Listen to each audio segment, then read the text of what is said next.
pagdating dito. Ayun, sumabog. Sunod-sunod na mga pagsabog ang nagunan sa videong ito habang naglalagablabang apoy sa Barangay Santa Ana, Taguig, pasado 6:30 kagabi. Bigla-bigla sumasabog yung tangke. Ilang tao ang namataang lumalangoy sa ilog para makalayo sa nasusunog na residential area. Lumalangoy na yung mga tao. Ayun, lumalangoy na sila. Na kami na sa impyerno. As in totally wash out. Wala kami na salba, ang bilis ng pangyayari. Yung apoy parang parang dilubyo kung tawagin. Itinaas sa ikalimang alarma ang sunog pasado 7:00 ng gabi. Nahirapan daw ang BFP sa pag-apula sa apoy dahil sa masisikip na mga eskinita at dikit-dikit ang mga bahay at kakulangan sa mga hydrant.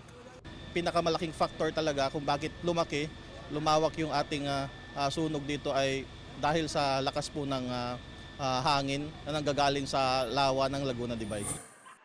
Inilikas sa mga nasunugan sa kalapit na eskwelahan. Ayon sa BFP, abot sa 175 na bahay ang natupok ng apoy.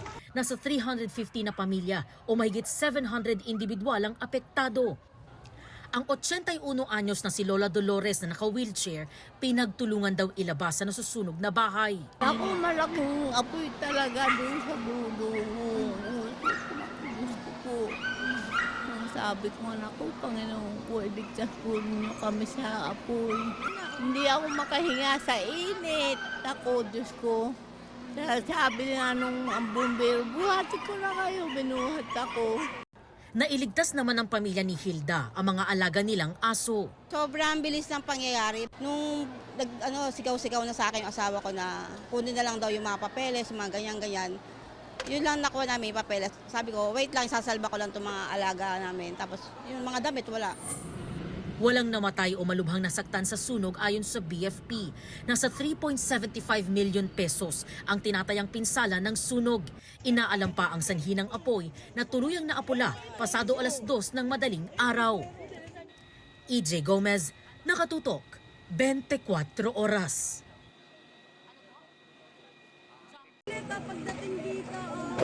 Ayun, sumabog.